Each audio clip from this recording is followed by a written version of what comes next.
Hello friends, कैसे हैं आप सब। आई होप सब अच्छे होंगे। जैसे कि मेरी पहली भी रेसिपी है और कोई भी फेल्ड रेसिपी मेरी बिल्कुल नहीं है। और जो भी रेसिपी है मैं बहुत अच्छे से सारे मसाले बताती हूँ, सारा सामान बताती हूँ ताकि आपकी रेसिपी एकदम परफेक्ट बने। वैसे ही आज मैं बनाने वाली हूँ एग लबाबदार। तो प्लीज़ इस रेसिपी को ज़रूर ट्राई करें और वीडियो को पूरा देखें। तो चलिए वीडियो को स्टार्ट कर लेते हैं। ये मैंने 2 मीडियम साइज़ के टमाटर लिए हैं जिन्हें मैंने थोड़े बड़े टुकड़ों में कट कर लिया था। और ये प्याज लिए हैं मैंने 1 मीडियम साइज़ की। और ये काजू लिए हैं 10 से 12 और लहसुन की कलियाँ लिए हैं 8 से 10 और अदरक के टुकड़े लिए हैं 4। तो और ये लाल मिर्च है 1 टीस्पून है और हाफ़ टी स्पून इसमें मैंने नमक लिया है, हाफ़ टी स्पून मैंने हल्दी ली है, हाफ़ टी स्पून इसमें मैंने ज़ीरा लिया है और 1 टीस्पून मैंने धनिया लिया है। और दही ले रही हूँ मैं 2 टेबल स्पून। और इसको मिक्स कर लेंगे और थोड़ा पानी भी इसमें डाल लेंगे हम और मसाले को अच्छे से इसे हम मिला लेंगे। और मैंने ये वाटर लिया है जो कि 500 ml है और इसे मैंने अच्छे से बॉईल कर लिया था। अब इसमें ये जो मैंने स्टार्टिंग में सामान लिए थे सारे सामान में इसमें डालकर अच्छे से इसमें बॉईल कर लूँगी जब तक ये सॉफ्ट नहीं हो जाते। और इसको कवर कर दूँगी मैं 5 मिनट के लिए। 5 मिनट के बाद मैं इसको खोल कर देख लूँगी। इससे क्या होता है कि जो ग्रेवी बनती है वो बहुत ही सॉफ्ट बनती है उबालने से।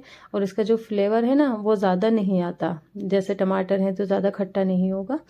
तो एक पैन ले लेंगे, उसमें ऑयल इसमें ज़्यादा हम यूज़ बिल्कुल नहीं करेंगे, थोड़ा ही ऑयल यूज़ कर रही हूँ मैं 100 ग्राम से भी कम। तो आप अपनी इच्छा अनुसार यूज़ कर लें। और इसमें थोड़े खड़े मसाले हम ऐड करेंगे, ज़ीरा हाफ़ टी स्पून और बे लीफ हैं जो मैंने कट कर लिए थे 2। और 2 सफ़ेद इलायची हैं और 2 दालचीनी के टुकड़े हैं छोटे और 3 लौंग हैं और जावित्री है थोड़ी सी इसमें एक अच्छा सा फ्लेवर आने के लिए। और इन्हें हम चटका लेंगे मसालों को। और फ्राई करने के बाद अब इसमें मैं 2 मीडियम साइज़ की चॉप कर लूँगी प्याज और इसे हम इसमें डाल देंगे। पहले हमने प्याज को उबाला था और अब कट करके डाले हैं, वो इसलिए कि इससे थोड़ा अच्छा दिखता है ग्रेवी। और एक छोटे साइज़ का टमाटर लेंगे हम, उसे भी कट कर लेंगे और उसे भी इसमें हम ऐड कर देंगे। और दोनों चीज़ों को बहुत अच्छे से हमें इसमें भून लेना है। और भूनने के बाद हम क्या करेंगे, इसमें थोड़ा पानी ऐड कर लेंगे। अगर ज़रूरत नहीं है तो आप ऐड ना करें, लेकिन अगर ज़रूरत है और ये अच्छे से अभी सॉफ्ट नहीं हुई हैं, सिर्फ फ्राई हुए हैं, तो बिल्कुल थोड़ा सा पानी आप इसमें ऐड कर लें और फिर इसको फ्राई करें ताकि हमारी प्याज और टमाटर अच्छे से गल जाएं। फ्रेंड्स, आपको ग्रेवी बनाते हुए बहुत ज़्यादा ध्यान रखना है। अब हमने जो वो मसाला अपना मिलाया था दही में, हल्दी मिर्ची धनिया, उसे हम इसमें डाल लेंगे और इसको फ्राई कर लेंगे। इसमें बस ज़्यादा मेहनत कुछ भी नहीं है, सिर्फ ग्रेवी अच्छे से रेडी हो जानी चाहिए तो समझो आपका एग लबाबदार बन गया। अब ये जो मैं इसमें डाल रही हूँ ये वो है जो मैंने सारे सामान बॉईल करे थे, उन्हें मैंने अच्छे से पीस लिया था।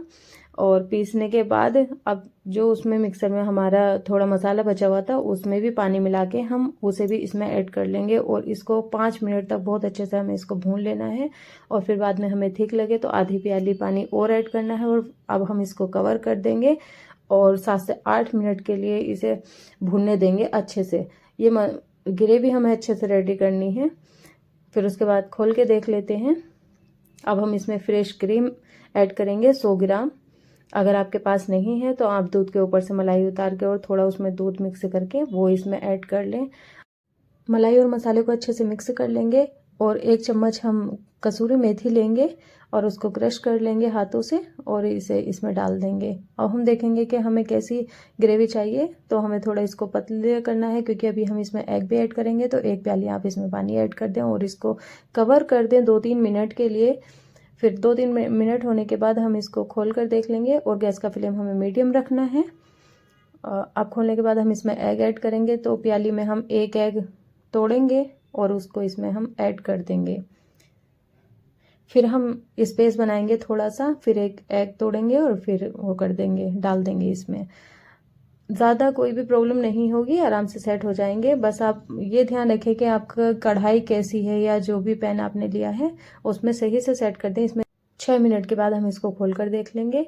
और अब हम क्या करेंगे, यहाँ पर या तो आप चीज़ डाल दें, चीज़ को कद्दूकस करके, या फिर एग बॉईल करें एक और बॉईल किया हुआ एग कद्दूकस करके वो डाल दें। मैं चीज़ नहीं डाली हूँ, यहाँ पे मैंने एग बॉईल किया था और उसको मैंने कद्दूकस करके इसमें डाल दिया था। इससे बहुत ही अच्छा इसका फ्लेवर आता है। और फिर मैं इसको कवर कर दूँगी 5 मिनट के लिए। अब हम खोल के देख लेते हैं। एग हमारे अच्छे से कुक हुए या नहीं चेक करने के लिए आप कोई भी चम्मच लें और उसे ऐसे इसमें लगा कर देखें, फिर दूसरी तरफ लगा कर देखें, येलो पार्ट में भी लगाएं और वाइट पार्ट में भी लगाएं। अगर इस पे थोड़ा भी मॉइस्चर आता है, एग का मॉइस्चर जो होता है, अगर वो आता है तो सोचे कच्चे हैं, लेकिन मेरे चम्मच पे कोई भी एग का मॉइस्चर नहीं आया, तो ये अच्छे से कुक हो गए हैं। चलिए मैं अभी इसको आपको सर्व करके दिखा देती हूँ। ये देखिए कितना बढ़िया है और इसकी ग्रेवी बहुत ही ठीक है, बहुत अच्छी है। आप इस डिश को एक बार ज़रूर ट्राई करें।